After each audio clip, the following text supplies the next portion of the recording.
Hey all, welcome back, and I'm so happy that we get this way of interacting where your questions and challenges and things that are coming up for you that you can share with us and that I can respond to you in this way and you can take it in whenever you want to. Now, first thing though, this is a story that you may have heard before, that I may have told you before, and even recently. And if so, in either way, you might be asking yourself, why am I hearing this story now? There was a monk who was going to visit a very remote monastery. This is years ago. Not that many years ago. Very remote monastery in Vietnam. And on his way to this monastery, it was so remote that he had to take a train, and then the last part actually had to walk for several miles. And he's visiting the monastery, and so the two novice monks come to meet him at the train station, and they walk together for a long ways, and in a very sort of Buddhist way, in silence much of the way. And one of the last parts of their journey, just before they get to the doors of the monastery, the gates, rather, they're passing kind of a rundown, very rural, almost like a shantytown kind of place. And as they're, heading toward, like, they could see the gates off in front of them, and they're just getting past the last part of the shantytown, and one of the last houses there has a ferocious-looking dog chained up outside it. One of those like pit bull type ones with a big chest, and he's barking and growling, and and then just as they go by, and obviously the novice monks know this dog because they travel that way. Just as they get past, just a little bit past where that dog is straining, um, breaks its chain. And in that moment, the two novice monks, they book it straight toward, they don't even think about it, they just go straight toward the gate. They must be somehow thinking or not thinking that I'm just going to make it, I can get there before that dog gets to me. In the exact same moment, the dignitary monk, without a moment's hesitation, turns and he runs straight at the dog. And what does the dog do? Yep. Turns tail, runs the other way. One thing we know for sure in our lives, if we want to get different results, we need to do some things differently. And obviously that story about the monks is a lesson for us in fear. And there is so much value, y'all, in doing something, especially if it scares you. A little bit, perhaps, at this point. And perhaps we build up that muscle of courage, more and more over time, so that even more important things become, not that we don't feel fear, right? That we feel fear and choose what we want anyway, act anyway, right? And I look to people like Martin Luther King Jr., who, had such evil, horrible threats on him and his family, and yet he persisted for a noble purpose, right? And that's the kind of role model we have available to us for what happens when there's fear. Now, part of why I'm telling you this right now is because I've heard and felt and sensed that for some of you, recording yourself on video is not a pleasing matter. And I've even heard, I don't see what the point would be. Well, good thing I'm not one of those teachers, or as I say to my daughter sometimes, fathers who say, well, just do it because I said so. No. Although, sometimes there can be use in that. So I'm going to give you some of the reasons why to do it. One is just because, actually, sometimes I will give you assignments, and they are just to shake things up, just to do things differently. Well, not just. They always have a purpose, or many layers to the purpose. And sometimes it's great to just do it without knowing why, and just with a sense of trust, if you trust me. And of course, when it comes to fear and when it comes to trusting me, I'm not suggesting you do something that puts your life in danger, right? Now, the great thing about video, though, is our survival brain will go right into the mode of, this is dangerous, I'm going to die, just like we've talked about with the sun breath. You're not going to die. Right? So that's one of the great things. It's another way of teaching your nervous system that actually I can feel fear and I'm okay. Two is Well, because it's scary, there's energy trapped in it.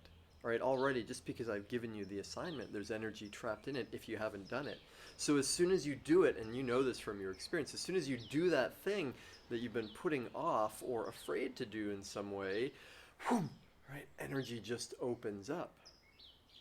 Another great thing about video, and this is one of the reasons I use it in our teacher trainings, and well, in lots of courses, is because it gives us a chance to see ourselves in just as we are. And from that, we get the opportunity for feedback. It's the best feedback, and part of why I use it with teachers, because it doesn't lie. Now, our interpretation of it might lie. We might look at it and say, oh, I'm this, I'm that, I'm not enough this, I'm not that, I'm too much this. But the actual feedback is right there when we watch ourselves. We can see, oh, or when we're practicing yoga, or we're sitting in meditation, oh, that's what my spine is doing. Now, we will either love seeing ourselves, or we'll learn a lot. And when it comes to feedback, again, if we want to have a conscious life, if we want to improve, if we want to love more, if we want to serve better, then we need feedback. And it's always available to us. The biggest question is, are we paying attention to it? Are we utilizing it? And again, that comes to the balance of, can I love myself fully as I am, trust that I am great, I am divine, and also, oh, hey, there's an aspect of me, or here's a way I'm speaking, or here's a way I'm showing up in the world that I could take a look at, that I might want to change. And that's one of the keys, y'all. The great thing about feedback, whether it's seeing yourself on video, from other people, from situations in life, is it's still up to us to choose. Right? When anybody offers feedback, the greatest response is thank you. Thank you for caring enough and being generous enough to give me that feedback.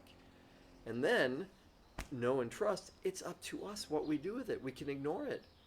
Of course, if we react to it, well, that's probably telling us something. Or if we don't want to pay attention to it, or if we agree with it too fast, oh yeah, that's right, I always am like that. Right? That's telling us that it's hitting something. So the best way of responding to feedback, any feedback, is just to take it in. Breathe and see how you feel. See what it touches inside you. And then you get to choose. And of course, if we get repeated feedback, we might pay more attention to that. Now, what's this got to do with video? Well, it's a little scary for most of us to expose ourselves. Writing is safer. I get it. I'm that way too. And when we, in this context, I'm not saying necessarily go out and do Facebook Lives now, although you might want to. When you expose yourself here in this small group, the beauty of it is, well, one, we're all doing it. Two, that we get a chance to see ourselves and have that feedback and release the fear. Three, it's an act of generosity and bravery. So each one of you, when you record your video, right, and you remember what I suggested how to do it, very simple, easy, one take, say over. When you record that video, your bravery comes across, and we all get that. And also your content, whatever you have to share is helpful and opens up things for people, and we get to see you in a different way. And one of the great things about video is, well, it's like Velcro. I heard this analogy years ago. I forget what it was I was studying exactly, something to do with relationships. And I was at the time known for being very polished, and people would look at me and say, he's got it all together. And hard to believe, right? And I read this thing about relationships, and it said vulnerability and not having it together and weakness is like Velcro.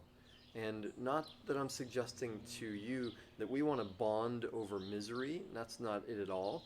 But yet, and when we share, when we're vulnerable, when we're not all put together, when we stumble on our words sometimes, that connects us, right? And the biggest thing that's missing in the world is connection. Now, I know most of us in this satsang aren't connecting necessarily in person. Maybe we will someday. And yet, one of the great, beautiful gifts of this and the internet analogy is that we are always connected. And we know that from the spiritual perspective, and we get to experience it more and more here as we go. Right? So when you take that step and share yourself, you open something up, and it allows us to connect with you. Right? That's the vulnerability is the Velcro. And, as it says in the Course in Miracles, it is in our vulnerability that our power lies.